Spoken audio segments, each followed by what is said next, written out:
বিশ্ব সংবাদে আপনাকে স্বাগত। শুরুতেই জানাবো হাতে পাওয়া সর্বশেষ আন্তর্জাতিক সংবাদের শিরোনাম, পরে বিস্তারিত। ইসরায়েল ফিলিস্তিন পুরোদমে যুদ্ধ চলছে, আর এই যুদ্ধের সর্বশেষ আন্তর্জাতিক গুরুত্বপূর্ণ আপডেট সংবাদ জানিয়ে দিব। শুরুতেই থাকবে অত্যন্ত গুরুত্বপূর্ণ সংবাদ। আলহামদুলিল্লাহ, পশ্চিমা বিশ্বকে একসঙ্গে গিলে ফেলবে রাশিয়া, বললেন পুতিনের মিত্র অরবান।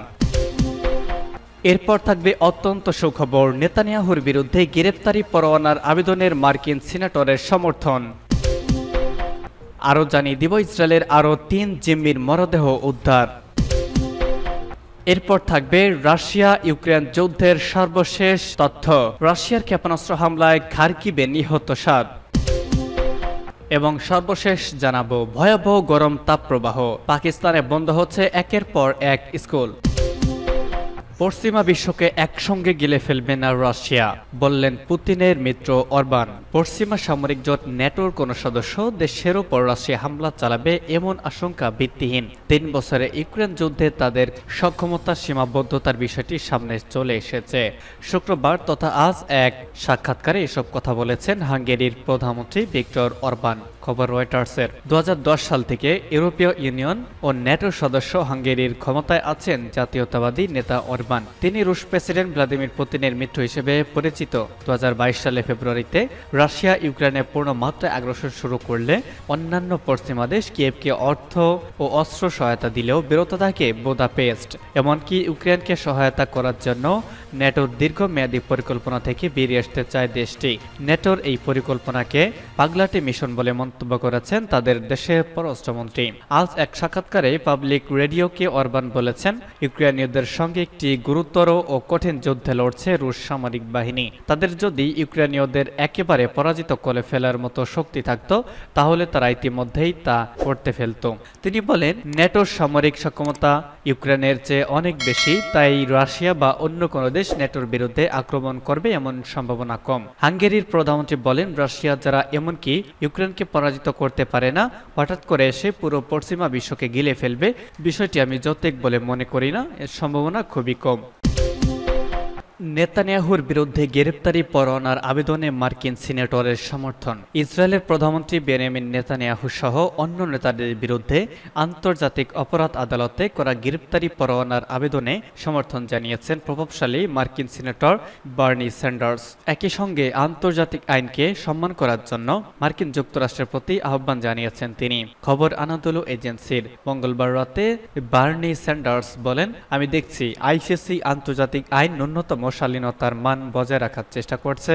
আমাদের সরকারের অন্তত এটুকু করা উচিত। ফিলিস্তিনের অবরুদ্ধ গাজা উপত্যকায় গণহত্যা এবং আন্তর্জাতিক আইন লঙ্ঘনের অভিযোগে নেতানিয়াহু সহ ইসরায়েলি নেতাদের বিরুদ্ধে আন্তর্জাতিক অপরাধ আদালতে গ্রেপ্তারি পরোয়ানা জারির এই আবেদন করেছিলেন আইসিসির প্রধান প্রকৌশলী করিম খানের। একই সঙ্গে হামাসের 3 নেতার বিরুদ্ধেও গ্রেপ্তারি পরোয়ানার আবেদন জানিয়েছিলেন তিনি। স্যান্ডার্স বলেন, গত বছর আইসিসি যখন রুশ প্রেসিডেন্ট ভ্লাদিমির পুতিনকে যুদ্ধ অপরাধী ঘোষণা করে, তখন মার্কিন সরকার তার সিদ্ধান্তকে স্বাগত জানায়। বার্নি স্যান্ডার্স আরো বলেন, কেউ কেউ যুক্তি দিয়েছেন যে গণতান্ত্রিকভাবে নির্বাচিত ইসরায়েলি সরকার প্রধানকে পুতিনের সঙ্গে তুলনা করা অন্যায্য। পুতিন একটি কর্তৃত্ববাদী ব্যবস্থা পরিচালনা করেন, তবে আমি বলতে চাই গণতান্ত্রিকভাবে নির্বাচিত কর্মকর্তারাও যুদ্ধ অপরাধ করতে পারেন। মার্কিন সিনেটর বলেন, আইসিসি তার কাজ করছে, তার যা করার কথা তা করছে। আইসিসি সিদ্ধান্তে আমাদের সম্মান জানানো উচিত। আমরা শুধু আমাদের জন্য সুবিধাজনক আইনগুলোর প্রয়োগ চাইতে পারি না। তিনি সিনেটরদের স্মরণ করিয়ে দেন যে গত বছরের 7 অক্টোবর ইসরায়েল হামাস যুদ্ধ শুরুর পর থেকে 25,000-এর বেশি ফিলিস্তিনি নিহত এবং প্রায় 80,000 মানুষ আহত হয়েছে।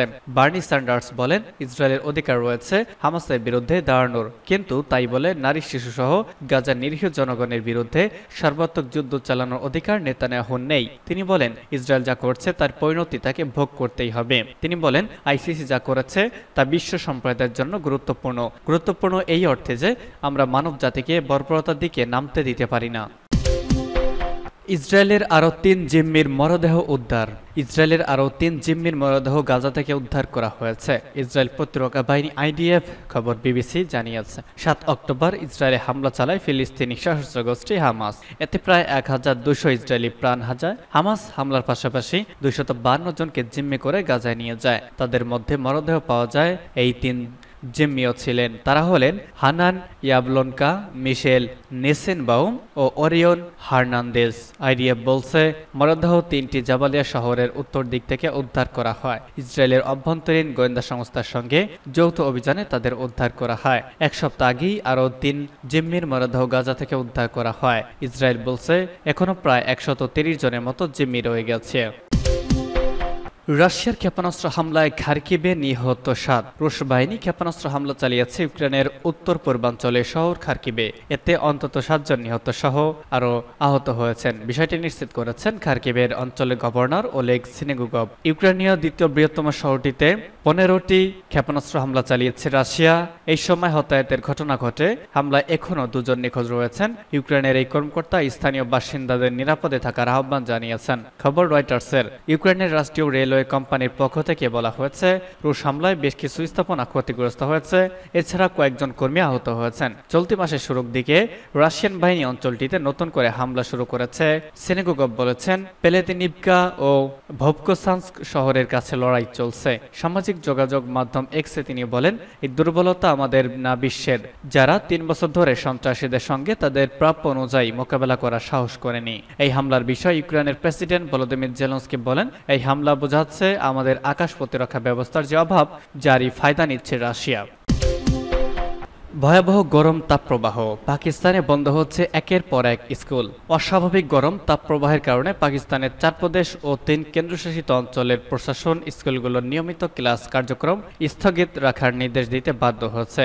ইতোমধ্যেই দেশটিতে সবচেয়ে জনবহুল দেশ পাঞ্জাবে আগামী 1 সপ্তাহ স্কুল বন্ধ রাখার নির্দেশ দিয়েছে প্রাদেশিক সরকার। গতকাল পাঞ্জাব প্রাদেশিক সরকারের শিক্ষা মন্ত্রণালয় থেকে দেওয়া এক বিজ্ঞপ্তিতে বলা হয়েছে, চলমান তাপপ্রবাহের কারণে আগামী 25 মে থেকে 31 মে পর্যন্ত পাঞ্জাবের সব প্রাথমিক, মাধ্যমিক ও উচ্চ মাধ্যমিক স্কুল বন্ধ থাকবে। কোনো স্কুল কর্তৃপক্ষ যদি চায় তাহলে এই সময় পরীক্ষা নিতে পারবে, তবে সেক্ষেত্রে অবশ্যই শিক্ষার্থী ও শিক্ষকদের স্বাস্থ্যগত নিরাপত্তার ব্যাপারটি সবার আগে বিবেচনা করতে হবে। প্রসঙ্গত, পাকিস্তানের রাজধানী ইসলামাবাদ এবং অন্য 3 প্রদেশ সিন্ধু, বেলুচিস্তান ও খাইবার পাখতুনখোয়ায় গত প্রায় 2 সপ্তাহ ধরে চলছে তাপপ্রবাহ। কোনো এলাকায় তাপমাত্রা পৌঁছেছে প্রায় 50 ডিগ্রি সেলসিয়াসে। পাকিস্তানের আবহাওয়া দপ্তরের কর্মকর্তারা জানিয়েছেন, গ্রীষ্মকালে পাকিস্তানের স্বাভাবিক যে গড় তাপমাত্রা তার চেয়েও স্থানভেদে 4 ডিগ্রি থেকে 6 ডিগ্রি সেলসিয়াস বেশি গরম পড়েছে চলতি 2023 সালের মে মাসে। গতকাল এক বিবৃতিতে পাকিস্তানের চিকিৎসকদের জাতীয় সংগঠন জানিয়েছে, বড় শহরগুলোতে হিট স্ট্রোক ও অন্যান্য গরমজনিত শারীরিক সমস্যা নিয়ে প্রতিদিন শত শত রোগী ভর্তি হচ্ছেন। আবহাওয়াগত কারণে পাকিস্তানে স্কুল বন্ধ হওয়া বিরল নয়। 2022 সালের ভয়াবহ বন্যায় সপ্তাহের পর সপ্তাহ ডুবেছিল দেশটির মোট ভূখণ্ডের 1/3 এলাকা। বন্যায় সরাসরি ক্ষতিগ্রস্ত হয়েছিল 3,30,00,000-এর বেশি মানুষ। সেবারও দিনের পর থেকে দিন বন্ধ ছিল স্কুলগুলো।